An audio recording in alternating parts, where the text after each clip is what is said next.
Ya, masalah demo adalah biasa. Dalam negara sebesar kita, kan kita sudah sepakat berdemokrasi. Orang berdemo itu dijamin oleh Undang-Undang Dasar. Hak berkumpul, hak berserikat dan sebagainya. Jadi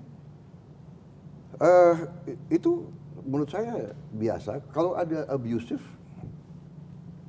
ya kita harus investigasi dan kita harus proses secara hukum kalau abusive. Tapi Mbak Uni harus tahu. Coba perhatikan secara objektif ya, kita jujur ya.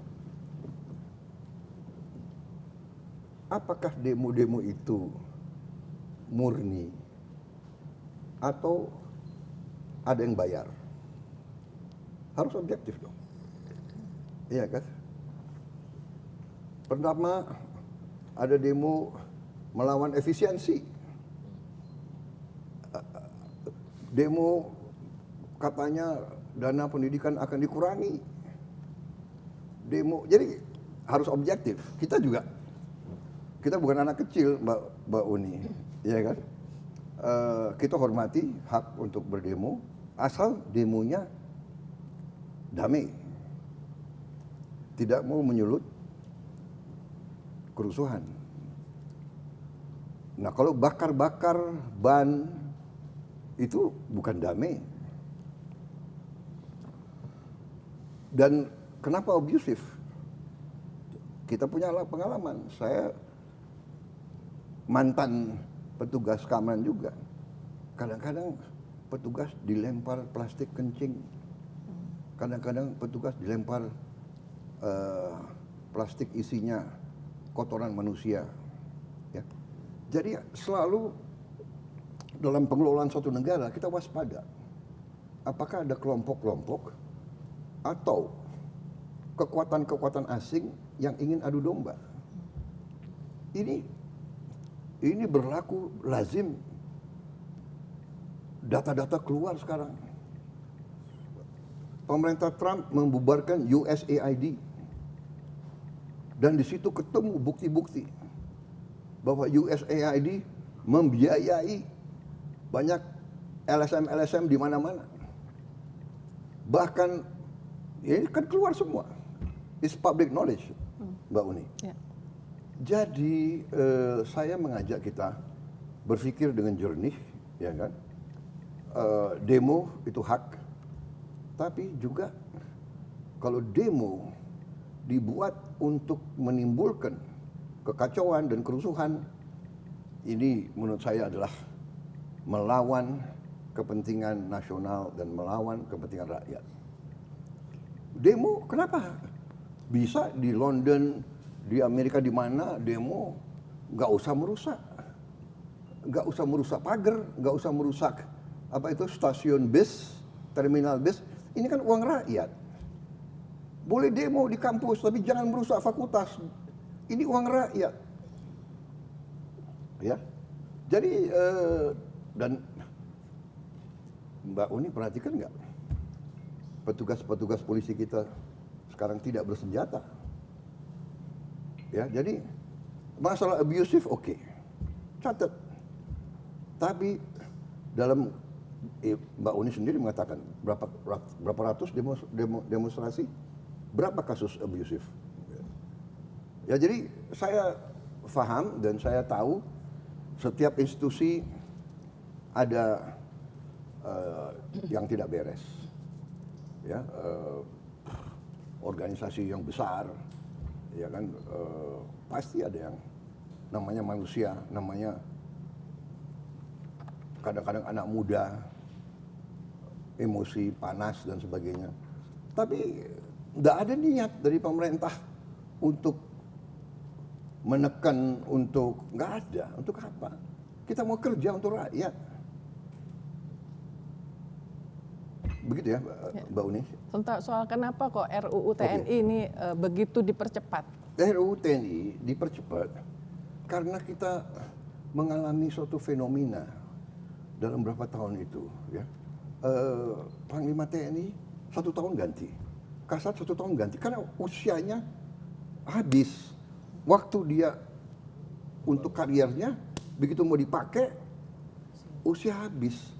Di mana kita bisa punya suatu organisasi yang pemimpinnya ganti tiap tahun. Nah di situ saya sebetulnya mengatakan, saya bilang ini kalau tidak ini berapa jenderal kita harus kita ganti sekarang. Jadi saya mohon kalau bisa inti daripada RUU TNI ini sebetulnya hanya memperpanjang usia pensiun beberapa perwira tinggi.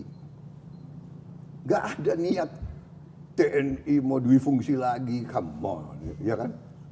Nonsense itu saya katakan, tidak ada niat TNI ya keluar dari politik. Coba buka sejarah, di mana TNI keluar dari politik dalam sekian puluh tahun berapa? Ya, waktu kejadian disfungsi ABRI itu, ya memang Bung Karno yang ajak ABRI masuk karena kondisi Indonesia diserang, diganggu, PRI Permesta, DITI, RMS. Akhirnya Presiden waktu itu Bung Karno mengatakan darurat perang. Kita jangan lihat kondisi sekarang, kita lihat kondisi tahun 50-an gitu. Iya kan? Saya masih ingat, saya masih anak kecil, dari Jakarta mau ke Puncak lewat Bogor, dihentikan di tengah jalan. Jalan ke Puncak itu DI rambut gondrong di pinggir jalan, dihentikan. Ya mereka minta makan, minta ini. Jadi kondisi zaman berbeda-beda. Ya. Jadi menurut saya undang-undang TNI itu is a non-issue. Tidak ada niat. Semua pejabat tentara yang akan masuk jabatan-jabatan sipil pensiun dini. Hanya ada beberapa lembaga yang memang diizinkan. 14 itu. Intelligence, bencana alam, Basarnas, dari dulu kan ini hanya mengformalkan. Kemudian apa ya katanya kejaksaan, kenapa? Ya kejaksaan ada jaksa apa pidana militer. Kemudian hakim agung, ada hakim agung ya kan? Kamar militer, dan kalau dilihat semua itu ada reasoningnya. Jadi menurut saya is non issue, itu rakyat juga tahu kok bahwa. Tapi transparansi proses pembahasannya juga akan dipersoalkan. Itu yang memicu demo sebetulnya Pak. Selain konten ya, selain konten yang dikhawatirkan bahwa ini kita mengarah ke militarisme negara, militarisme ada kotor-kotor lagi kayak zaman Orde Baru. Ya sudahlah, ya. gak ada itu. Ya. Okay. Gak ada militarisme apa, ya kan? Militarisme apa? Kenapa orang nggak ribut kalau Thailand itu kudeta berkali-kali kok? Kenapa nggak? Anda ngerti nggak ada itu? Militarisme apa? Jadi, saudara, kalau Anda tanya secara objektif ya, bikin survei, tanya rakyat, lembaga mana yang paling dipercaya oleh rakyat? Jangan elit intelektual di Jakarta yang punya akses, yang ya kan, yang banyak punya pandangan-pandangan tertentu gitu ya. Menurut saya bias gitu loh, selalu memandang dengan sakwa sangka, dengan curiga gitu. Memang TNI sih Pak, selama ini survei-survei mengatakan TNI. Cuman ada alasannya kenapa TNI itu nomor 1. Karena sejak reformasi TNI itu kembali ke barak. Itu dan kemudian lahir dari rahim rakyat. Jadi image itu yang membuat TNI itu selalu nomor 1 di survei. Nah dikhawatirkan kalau misalnya saya makin banyak. Mbak Uni, yang bawa kembali ke barak siapa?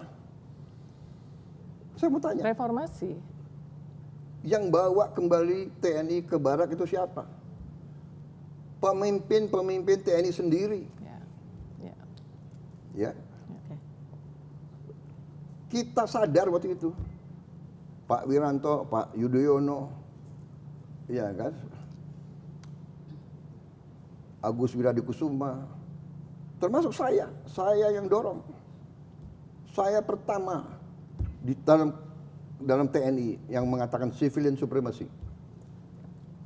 Saya tunduk dan saya buktikan bahwa saya tunduk kepada pemimpin sipil.